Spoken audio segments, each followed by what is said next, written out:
THN news.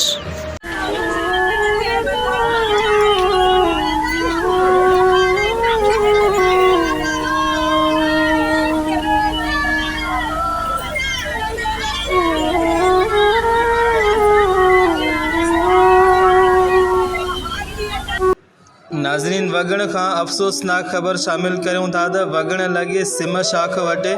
ज़रई ज़मीन ते रोंबो करण बाद बबुर जे वण हेठां वेही मानी खाईंदड़ ॻोठ वका मोरी वासी हिक ई घर जे 4 ॼणनि मथां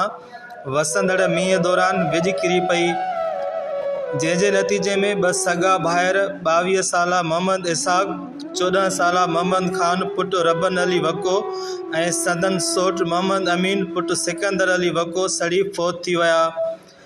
जॾहिं त फ़ौती इसाक़ ऐं मोहम्मद खान जो पीउ रबन वको सड़ी सख़्त ज़ख़्मी थी पियो। वाक़िए जो इतला मिलण बाद ॻोठाणनि ऐं उते मौजूद माण्हुनि 4 ॼणनि खे वगण जे सरकारी अस्पताल पहुचायो, जिते विझ किरण सबब फ़ौत थी वियल 3 नौजवाननि जे लाशनि खे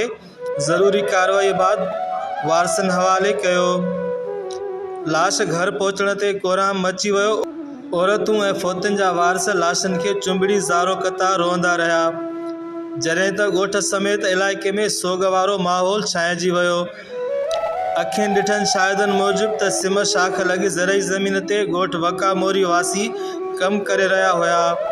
जंहिं बाद हू वसंदड़ मींहं में बबुर जे वण हेठां वेही मानी खाई रहिया हुआ त ओचितो हिकु धमाको थी वियो,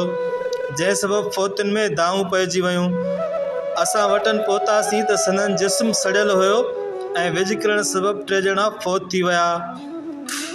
ऐं हिकु सख़्त ज़ख़्मी थी पियो, जंहिंखे अस्पताल पहुचायोसीं पर 3 ॼणा फ़ौत थी चुका हुआ।